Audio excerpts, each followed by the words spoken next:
បាទខ្ញុំឈ្មោះកងវិសាលពេជ្រមានងារជាអាចារ្យ15ហើយជាអ្នកអធិបតីប្រកាសពាក្យបួងសួងនិងបន់ស្រន់នៅក្នុងកម្មវិធីបួងសួងនៅសាលារចនាក្នុងឱកាសដែលសៀមកំពុងតែឈ្លានពានទឹកដីកម្ពុជា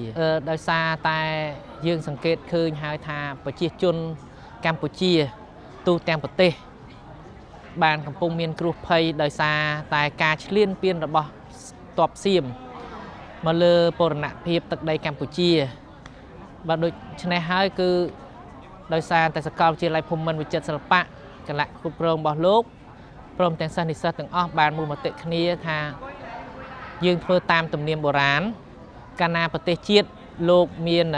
គ្រោះភ័យដោយភ្លើងសង្គ្រាមគឺយើងធ្វើការបបែបបន់ស្រន់ចំពោះបុព្វការីជនមេដាបេដាជីដូនជីតាព្រមទាំងវីរៈមហាក្សត្រមហាក្សត្រីយានីព្រមទាំងបុព្វបុរសមេតបគ្រប់អង្គទាំងអស់ដើម្បីឲ្យជួយថែរក្សាការពារនៅវីរៈកងទ័ពនៅជួរមុខដែលកំពុងតែតតាំងជាមួយនឹងសៀមដើម្បីយកជ័យជំនះដើម្បីបានសុខសប្បាយហើយមួយទៀតពិធីទាំងអស់នេះគឺជាកម្លាំងផ្លូវចិត្តមួយដើម្បីជួយជំរុញឲ្យពលទាហានរបស់យើងលោកមានកម្លាំងស្មារតីកាន់តែរឹងមាំដើម្បីប្រយុទ្ធតតាំងជាមួយសៀមឲ្យបានទទួលតែជ័យជំនះចំពោះជំនឿបុរាណខ្មែរក្នុងកិច្ចបួងសួងនេះគឺយើងធ្វើដើម្បីសេចក្តីសុខសេចក្តីចម្រើនសុំសន្តិភាពពីទស្សបារមីទាំងអស់ដើម្បីឲ្យលោកជួយថែរក្សាក្រុមក្រនៅពលទាហានរបស់យើងឲ្យកាន់តែទទួលបានជ័យជំនះលើទ័ពសៀមព្រោះយើងគិតហើយថាផ្លូវមនុស្សហើយនិងផ្លូវក្នុងដូចតែគ្នាគេក៏មានជីវិតយើងក៏មានជីវិតអញ្ចឹងកាលណាខាងក្រៅយើងច្បាំងគ្នាខាងក្នុងក៏គេច្បាំងគ្នាដូចគ្នាអញ្ចឹងដូច្នេះយើងធ្វើនេះដើម្បីឲ្យទ័ពផ្លូវក្នុងមានកម្លាំងនិងជួយច្បាំងយកជ័យជំនះឲ្យទ័ពដែលយើងកំពុងនៅរស់នេះកាន់តែខ្លាំងពូកែថែមទៀតបំណងប្រាថ្នារបស់ខ្ញុំនិយាយពីសុខភាពផ្លូវចិត្តគឺសំណូមពរឲ្យយុវជនយុវនារីខ្មែរយើងលោកខិតខំប្រឹងប្រែងឡើងវិញគឺខិតខំដោយការសិក្សារៀនសូត្រខិតខំត្រង់ត្រាប់ស្ដាប់អាវាតឪពុកម្ដាយជៀសផុតពីគ្រឿងញៀនទាំងឡាយទាំងពួង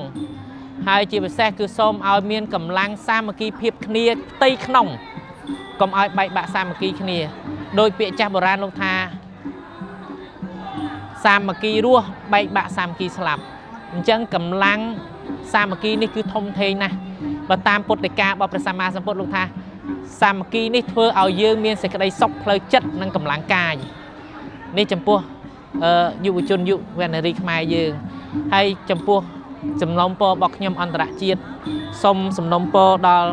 អង្គការសហប្រជាជាតិនិង UNESCO សូមលោកជួយត្រួតពិនិត្យនិងជួយអន្តរាគមន៍